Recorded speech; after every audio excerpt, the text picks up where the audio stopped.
All right, Buffs. We're back with Beer Money by Francis Stroh. I don't know exactly which chapter this is, but it's a book about Detroit Brewing Company, the Stroh Brewing Company, and this is a memoir by one of the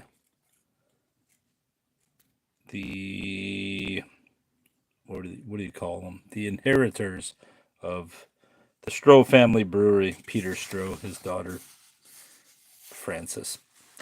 Carrying my trunk and an oriental rug, my mother and I climbed the cement stairs of the dormitory to the second floor and found my room. A tiny cell with flimsy metal framed bunk beds, two dressers, and two desks. Old lead paned windows looked out onto the green rolling hills of western Connecticut, punctuated by clusters of oak trees, and beyond them the school's perfectly groomed athletic fields. Put my cat away aerosol on there? No, it's not going to hold. We unrolled the rug across the gray cement floor, instantly brightening the room. Cool rug, said a narrow-faced girl wearing a man's felt hat. She'd come in and sat down on my trunk unannounced. I'm Jen. Jennifer Victoria Fairchild, I said, shaking her hand. I'd gotten the school letter with my roommate's name the week before. That's me, she giggled. She went over to the bottom bunk and unrolled a poster. Bob Marley smoking a cigar-sized joint. Where should we hang this? She asked. Cool. My mother shook her head with resignation, pushed my trunk into a corner, and gathered her purse. I laughed, feeling a spike of excitement. That poster represented a whole uncharted world. I had smoked pot only once in 8th grade, but I'd never actually been high. I was determined to change that this year, in spite of my parents' warning that pot led to harder stuff. Now, of course, they could point to Charlie as an example, but I wasn't like Charlie. I was smarter than he was. I was sure of it. I could break the rules and still come out on top. Soon my mother would get into the car and drive away, and everything would become possible. My heart quivered at the thought of her leaving. Have you invested it in any femboys yet? Listen, you fucking simpleton. I want you to look into this flame and then look in it deeply until you disappear, because you have nothing to offer this planet. Nothing. Can you see that? Just keep looking until you dissipate and disappear. Soon, my mother would get into the, oh my God, everything just changed. I understand it now. You're an idiot. You're a simpleton and you have no value. Soon, my mother would get into the car and drive away, and everything would become possible. My heart quivered at the thought of her leaving. She would worry, I knew, but only for an hour or two. I would miss her. I would miss a lot of things. And yet, my whole life, I realized, had been preparing me for this motherfucking moment. I saw my childhood spinning away from me like so many lackluster previews before the feature itself. I looked around at the blank walls of our cell. Anywhere, I said, and I highly doubt that you're a man. Maybe a furry, but hardly a man. There are other cool posters we can buy in the village, Jen said. Taft charters a bus to New York for long weekends. The campus of the Taft School, founded in 1890, was made up of old neo-Gothic buildings arranged on hundreds of acres of greenery. The school had only begun accepting girls in 1971, 10 years before my arrival, around the time it eliminated coats and ties. The most flamboyant students now were throwbacks to the 60s, with their long hair, hippie beads, and Mexican ponchos, while the faculty seemed permanently frozen in the conservatism of the 1940s or 50s, the era they'd begun teaching there in most cases. They seemed to have unfurled like ivy from the school's stone walls and spires. these tweedy, pipe smoking teachers, and appeared entirely unprepared for the hopelessly stoned, guffawing students that passed them in the halls. The less passive among them cast their disapproving gaze on these bohemian kids, whose politics were so vastly different from their own. Like flies in amber, the warring forces of straight America and the hippie movement appeared perfectly preserved at the Taft School. There were only 35 boarders in the freshman class, and 10 of us banded together in a tight knit group whose closeness surpassed our own sibling bonds. Among the girls, we shared our clothes, our cigarettes, our boyfriends, our houses and apartments, and soon enough, our alcohol and drugs. Almost overnight, in the absence of parents, we became one another's family. Music was our religion, the Grateful Dead, the Doors, and Neil Young. They were gods, and the Talking Heads, the Police, and the Clash, demigods. We all went out for sports, pulled all nighters to study for exams, and never missed a class. But in our free time, we asserted our newfound independence by violating each of the school's rules one by one. The doors to the dorm rooms were kept unlocked, except when parties were underway. The junior and senior boys regularly supplied us with pot and shrooms. Day students provided alcohol from their parents' liquor cabinets or purchased on trips to Waterbury.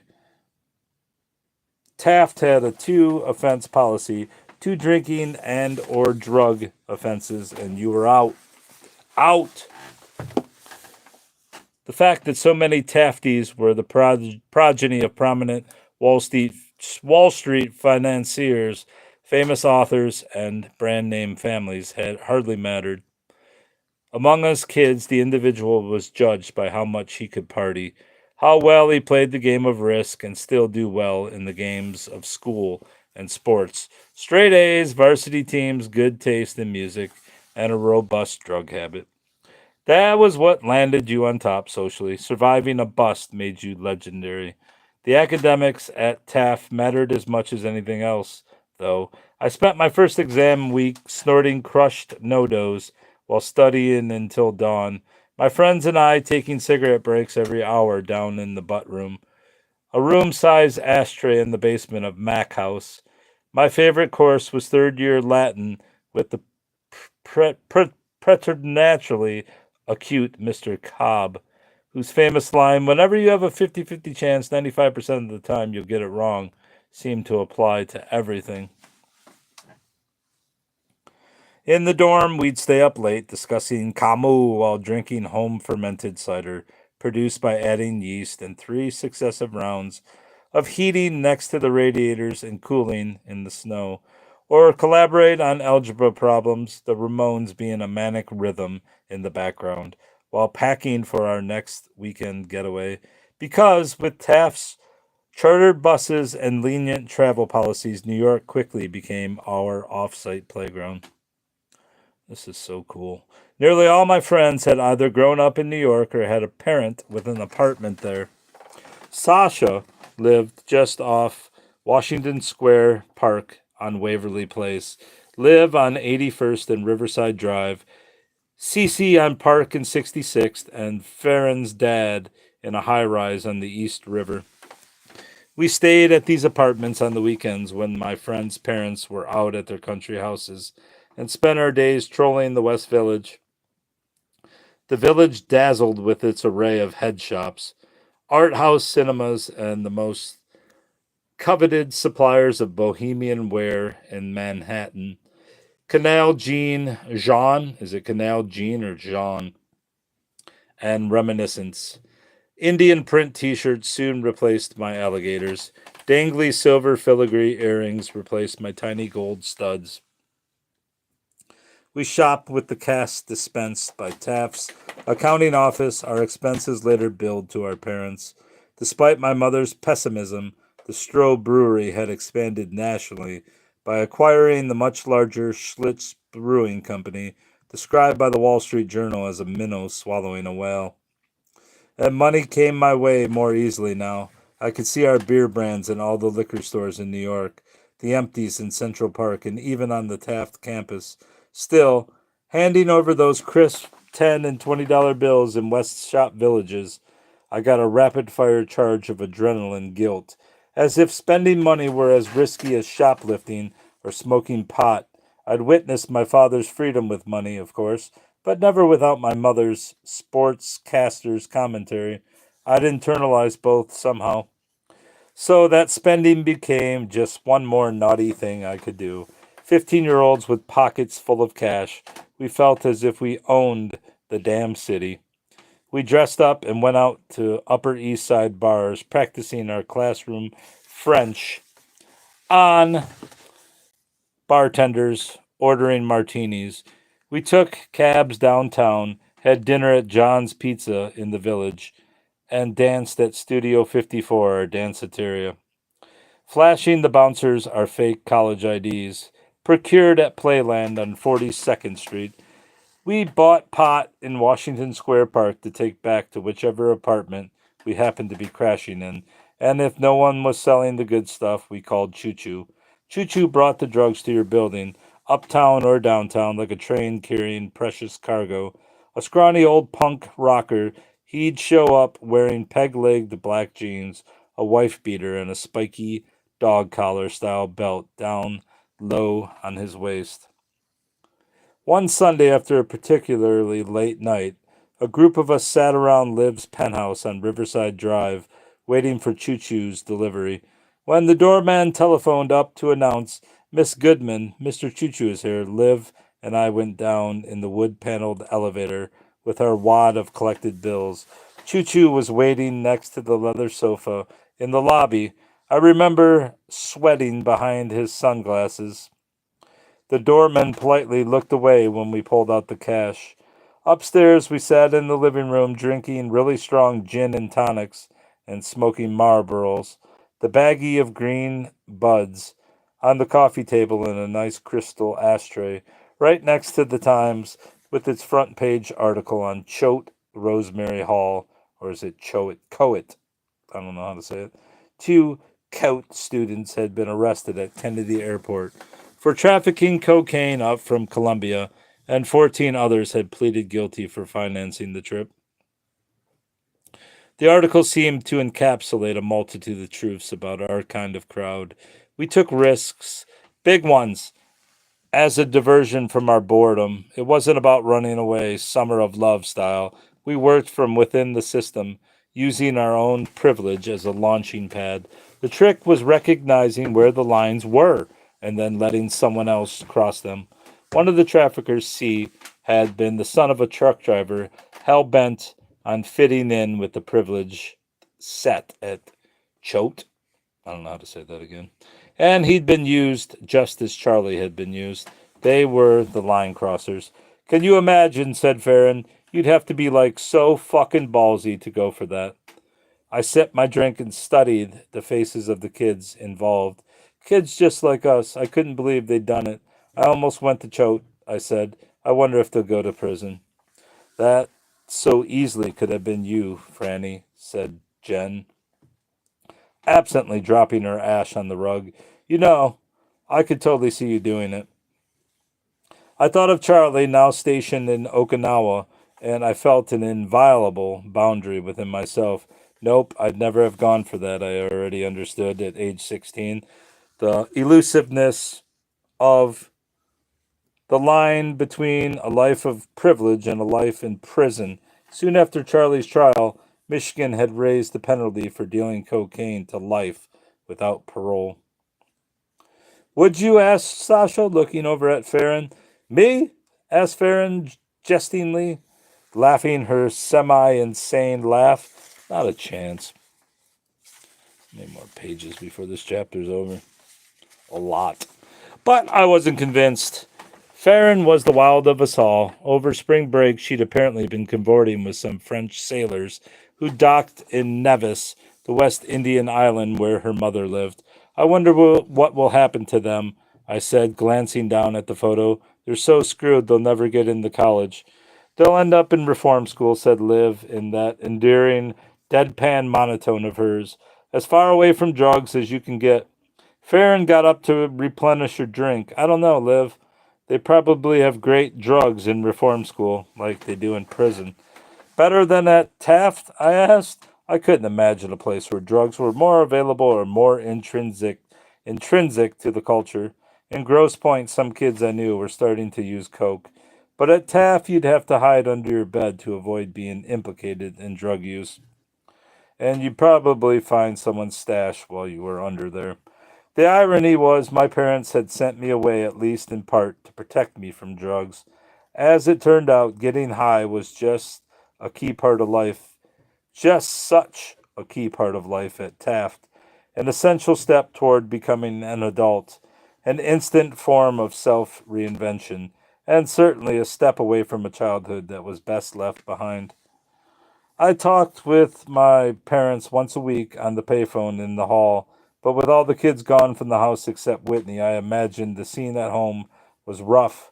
My mother's persistent cheerfulness in the face of my father's emotional decline was enough to keep me in New York for half of all my vacations, either with friends or at my grandmother's house in New Jersey.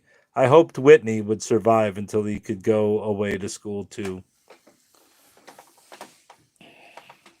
Our dorm mothers were too detached to snoop, at least until sophomore year when I roomed with Sasha. We'd chosen the room because no teachers resided on that hall, and the set of purple psychedelic curtains framing the window at the end of the hall just outside our door was a main attraction. We loved those curtains, with their absurdly bold, swirling patterns. So retro 1960s, so symbolic of the ironies of Taft. Once Sasha took them down and donned them as a cloak she wore to sit down dinner. Pamela, a tall, skinny blonde from South Bend, Indiana, usually came down to do bongs with me. We used a hit towel, a regular white towel dampened and rolled up for maximum absorption, into which we blew the smoke to avoid stinking up the room, and we sprayed osium in the air as an added precaution. As I take my socks off, as boredom sets in from this fucking mundane recollection. But then Jan Colarusso, a newly hatched teacher from Yale, started knocking on our door during study hall, asking for aspirin and tampons, inhaling our room's aroma as she stood in the doorway, her running shorts sprouting thick, muscular legs. Why is she stalking us? I complained to Sasha as soon as she'd left. Because you're a pothead. I thought she was going to call her Portishead. Sasha would say wryly, grinning as she went back to her book. This was the routine. Being practical, Pamela and I changed our schedule. We brushed our teeth, smeared Clearasil on our faces, and did bongs every night before bed, avoiding smoking during study hall hours. Then one Saturday night, my luck ran out. I'd been playing quarters at an off campus party, and my friend David, a day student, dropped me back on campus past the midnight curfew. The doors to the dorms had already been locked, and everyone's lights were out, except Colarusso's. I knocked loudly and waited. I heard footsteps on the cement stairs, doors creaking open, and then my heartbeat pounding in my ears when I saw her through the porthole. Turning the key in the lock, a gaseous cloud of beer and cigarettes wafting into the vestibule when I stepped in. I knew I smelled like a frat bar. Sorry I'm late, I said. Colarusso just stood there staring at me. 22 and new to Taft, she had no idea how to carry out a bust. Having shadowed me for months now, she was freezing. I signed in on the roster and swiftly retreated to my room before she could figure out what to say. 3 days later, she turned me in to the dean. I was suspended for 2 weeks. My parents took the news in stride. A little beer wasn't a big deal to them, although it was clear they hoped I would clean up my act after my suspension, which I spent in Grosse Pointe with Whitney and Ollie while my parents vacationed in the Bahamas. 2 weeks in Michigan was a long time, particularly in February. I couldn't call any of my friends in Grosse Pointe because my parents didn't want anyone to know I'd been suspended. Confined to the house, I spent the mornings keeping up with my schoolwork and the afternoons watching HBO with Whitney. I missed getting stoned with my friends at school and would make do smoking a bowl myself in my room at the end of the day. How old is this lady at this point when she's writing this? This is the 80s, so 40 years, so she's in her 50s and she's writing this fucking dreck. I'd sit in my window seat watching the flurries blowing around outside, the house dead silent, Ollie downstairs roasting a chicken the way she used to do for us. Whitney would be in his room doing homework. I wondered if I appeared to him the way Charlie had once appeared to me. Past pasty skinned and preoccupied, Whitney had been alone for a year and a half, and this was our chance to reconnect. Instead, we were both holed up in our separate quarters. I'd given him a couple of Neil Young cassettes, and I could hear After the Gold Rush floating down the hall from his room. I took another hit. Jesus Christ. One more drug reference, and I'm fucking throwing this book into the candles and burning up my life. I took another hit and holding the lighter in the bowl until it burned my thumb and exhaled. I cracked the window. A few flurries of snow blew in, melting instantly. True to form, Ollie never mentioned the daily cloud of pungent smoke to my parents. When they called to check on us or let on about much of anything, she'd always been on our side throughout everything that had happened, and I loved her for that. We stood under the bleachers at a lacrosse game, Taft versus Hotchkiss, while the crowd above us roared. All right, we only got 4 pages. I can see the light.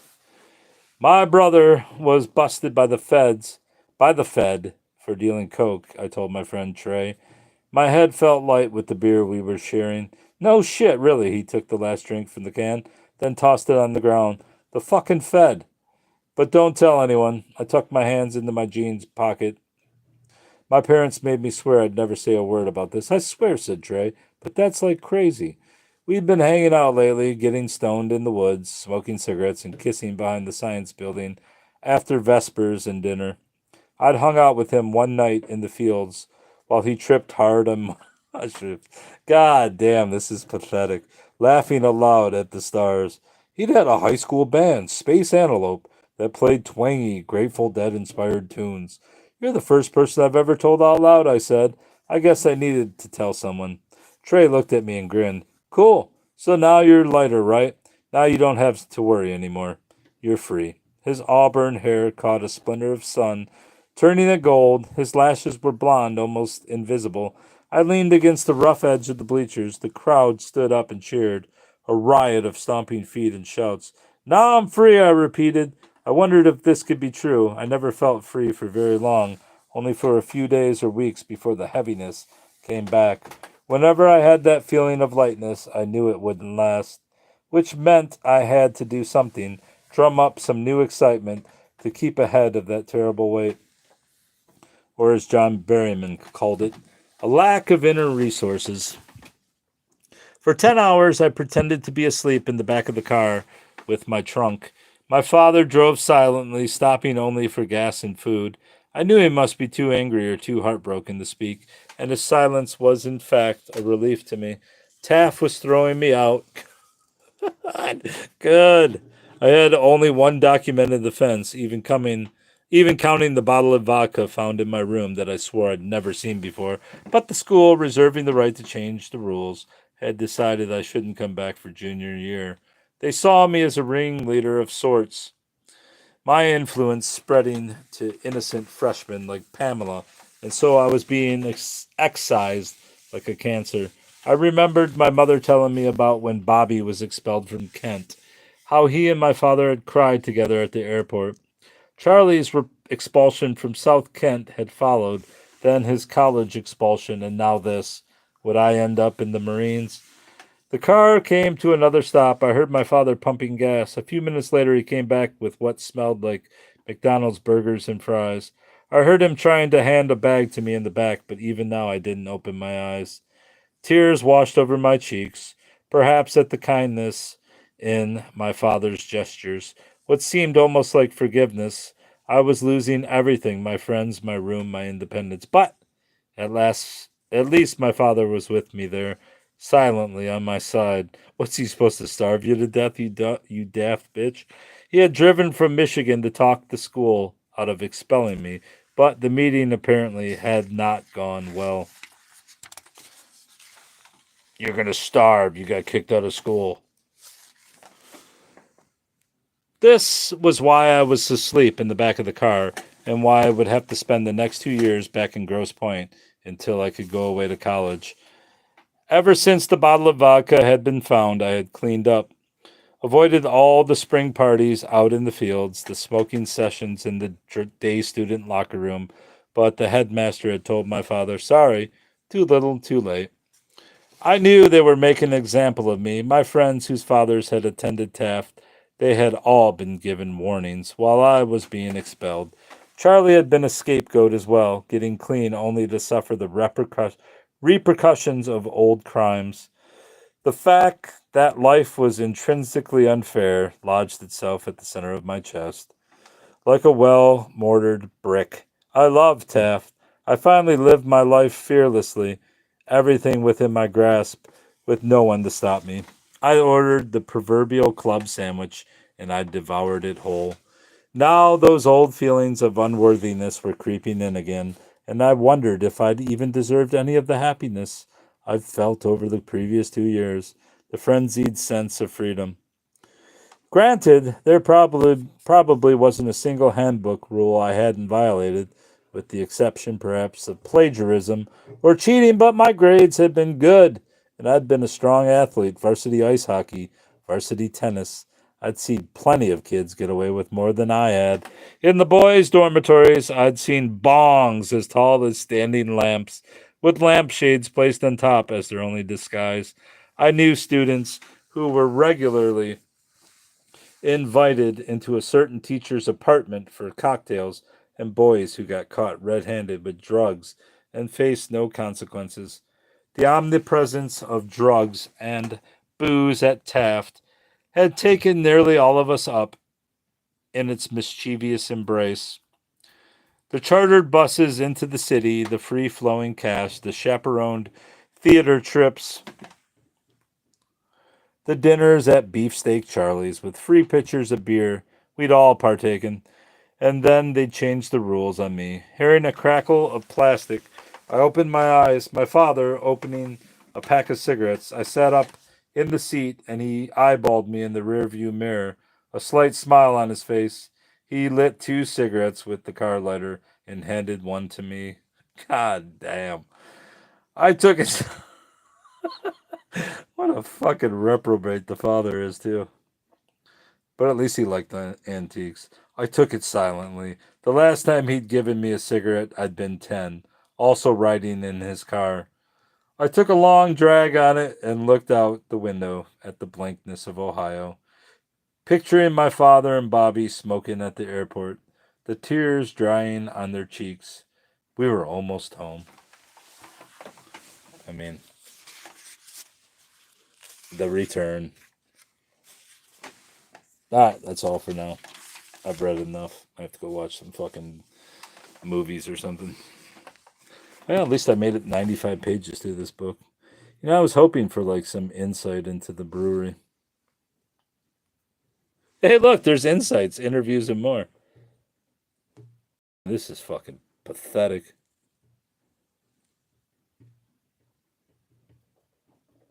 So I'm 1/3 to the book. That's all, bros. Goodbye.